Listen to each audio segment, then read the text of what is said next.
नमस्ते friends, आजची आपली recipe करायला अतिशय सोपी आहे व तितकीच टिकणारी आहे, तोंडाला चव आणणारी आहे। बऱ्याच वेळा ताटामध्ये आपल्याला तोंडी लावायला भाजी हवी असते, एखादी चटणी हवी असते, लोणचं हवं असतं।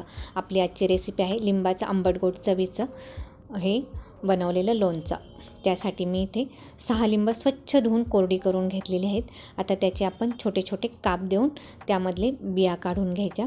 फक्त एक खबरदारी घ्यायची का लिंबाचं काप देताना त्यामध्ये बिया राहिले नाही पाहिजेत, नाहीतर लिंबाचं लोणचं कडू होतं। या लिंबाच्या लोणच्याला तुम्ही लिंबाचा क्रश म्हणू शकता, लिंबाचं लोणचं म्हणू शकता किंवा अगदीच लिंबाचा जॅमही म्हणू शकता।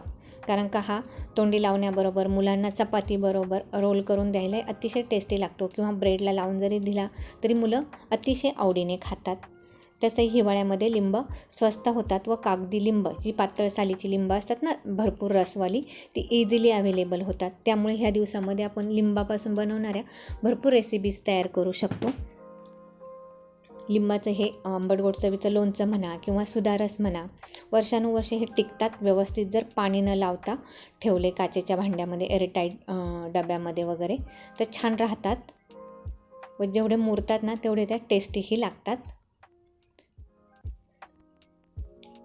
या प्रकारे मी सर्व लिंब छोटे छोटे काप देऊन छोट्या फोडी करून घेतलेले आहेत व त्यातले बिया काढून घेतलेले आहेत।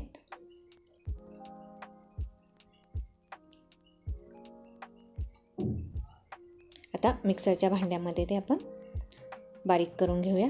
जास्त बारीक फाईन पेस्टही करायची नाही, थोडंसं ओबडधोबड म्हणतो ना आपण, त्याच कन्सिस्टन्सीमध्ये ठेवायचं।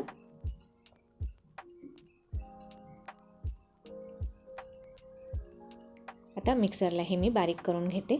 यासाठी कोणत्याही तेलाची आवश्यकता नसते किंवा तुपाची आवश्यकता नसते। केल्यानंतर थंड झाल्यानंतर आपण हे लगेच खाण्यासाठी घेऊ शकतो, जास्त मुरवायची आवश्यकता नसते। पहा, या कन्सिस्टन्सीमध्ये मी इथे लिंबे बारीक करून घेतलेली आहे। आता हे लोणचं बनवताना त्याला साखरेचं प्रमाण कसं घ्यायचं किंवा गुळाचं प्रमाण कसं घ्यायचं ते आपण पाहूया। हा क्रश केलेला सर्व मी एका बाउलमध्ये काढून घेते। आता जेवढा क्रश आहे ना त्याच्या दुप्पट साखर घ्यायची आणि 1 चमचा लाल तिखट घ्यायचं व पाऊण चमचा या ठिकाणी मी मीठ घातलेलं आहे।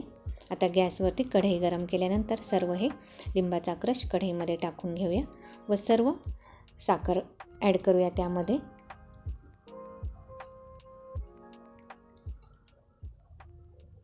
तर या ठिकाणी मी 1 छोटा टेबलस्पून लाल तिखट टाकलेलं आहे व चवीप्रमाणे मीठ टाकून घेते। तुम्हाला आवडत असेल तर यामध्ये तुम्ही वेलची जायफळची पूडही टाकू शकता। फक्त एक खबरदारी घ्यायची का या लिंबाच्या लोणच्यामध्ये पाणी चा हात लागला नाही पाहिजे किंवा पाणी पडलं नाही पाहिजे। पहा, सर्व साखर आपली मेल्ट झालेली आहे। हे सर्व करताना गॅसची फ्लेम मी लो ठेवलेली आहे।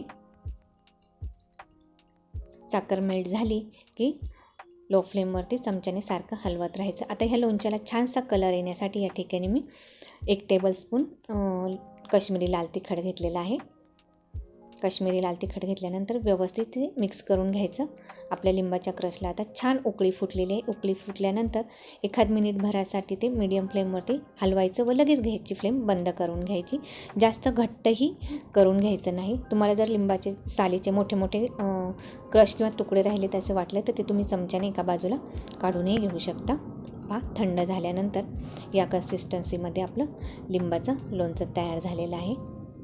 हे लगेचही तुम्ही ताटामध्ये खाण्यासाठी घेऊ शकता। तोंडाला चव आणणारं आंबट गोड चवीचं हे आजारपणातही खाण्यासाठी, डे असो किंवा रात्र, प्रवासामध्ये टिफिनवर नेण्यासाठी अतिशय हे टेस्टी असं हे लिंबाचं लोणचं खाण्यासाठी तयार आहे। या दिवसामध्ये तुम्ही लिंब स्वस्त आहेत तर सुधारसही बनवू शकता। गाईज, रेसिपी आवडली तर लाईक, शेअर आणि कमेंट नक्की करा। लवकरच भेटूया नवीन रेसिपींबरोबर।